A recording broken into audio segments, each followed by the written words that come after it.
Hello students, फिर से आप सभी का स्वागत है हमारे क्लास ऑफ 1 में। और ये असाइनमेंट 4 कक्षा 10वीं वाले स्टूडेंट के लिए विषय है हिंदी। तो हिंदी मीडियम और इंग्लिश मीडियम दोनों के काम आएगा। तो इससे पहले मैं कहना चाहूँगा कि ये वीडियो मैंने स्पेशली ऐसे स्टूडेंट्स के लिए बनाया है जो ऑनलाइन क्लास अटेंड नहीं कर पाए हैं या किसी कारणवश उसे मोबाइल अवेलेबल नहीं हो पाया है ऑनलाइन क्लास के लिए। तो ऐसे स्टूडेंट्स के हेल्प के लिए ही मैंने ये वीडियो बनाया है। तो देखिए, क्वेश्चन नंबर फर्स्ट है, दिए गए पद्यांश का भावार्थ लिखिए। जहाँ पे पद्यांश इस प्रकार है, निर्झर में गति है, यौवन है, वह आगे बढ़ता जाता है, धुन सिर्फ एक है चलने की, अपनी मस्ती में गाता है, बाधा के रोड़ों से लड़ता, वन के पेड़ों से टकराता, बढ़ता चट्टानों पर चढ़ता, चलता यौवन से मदमाता। तो देखिए संदर्भ, प्रस्तुत पंक्ति हमारी पाठ्य पुस्तक हिंदी के R.C. प्रसाद सिंह द्वारा रचित जीवन का झरना से अवतरित है।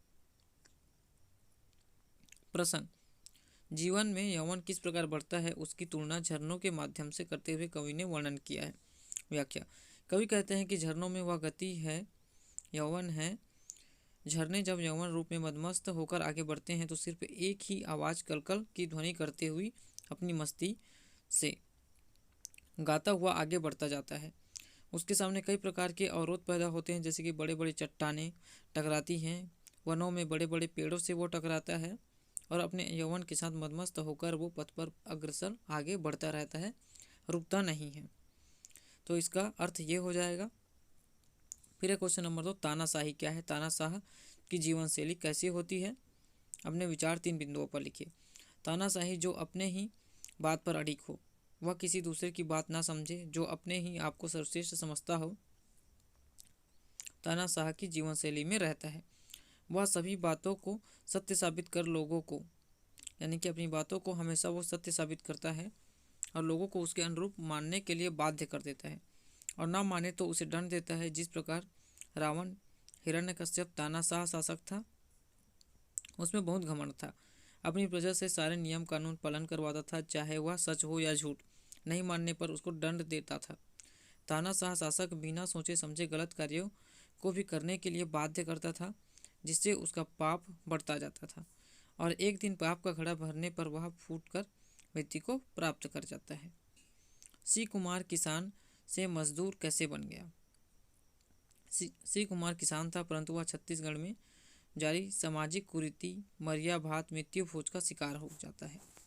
उसके पिता जिसने उसे पाला था लकवा के कारण उसकी मृत्यु हो जाती है। गांव की पंचायत में प्रार्थना करने पर भी मंच उसके विरुद्ध मर्याभात यानी कि मृत्यु भोज खिलाने की बात तय करता है। वह एक गरीब किसान था, उसके पास परिवार के गुजारे के लिए एकमात्र छोटी सी भूमि थी। उसे मर्याभात के लिए वह जमीन बेचनी पड़ी। इस प्रकार किसान से वह मजदूर हो गया। फिर है,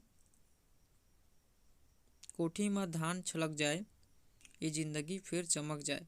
पंक्ति का आशय स्पष्ट कीजिए। तो यह है, धान की अच्छी फसल होने से मेहनत कश किसान की जीवन धान की कोठी भर जाए, जीवन में खुशहाली आ जाए, अर्थात नकारात्मक सोच को छोड़कर सकारात्मक सोच को अपनाएं। इस तरीके से इसका उत्तर है। इसके बाद है क्वेश्चन नंबर 4, जहाँ पे निबंध लिखना है इंटरनेट के बारे में। तो अगर आपको उस पर भी वीडियो चाहिए तो आप हमें कमेंट कर सकते हैं, मैं उस पर भी वीडियो पूरे डिटेल में उस निबंध को लिख के बता सकता हूँ। और जितना हो सके इसे शेयर भी कीजिएगा और चैनल को सब्सक्राइब करके रखिएगा, क्योंकि लगभग इसके सभी सब्जेक्ट के वीडियोस अपलोड हो गए हैं। जो बचे हुए हैं उन्हें मैं जल्द ही अपलोड कर दूंगा। तो मैं मिलता हूँ नेक्स्ट टॉपिक में नेक्स्ट वीडियो के साथ। तब तक के लिए धन्यवाद।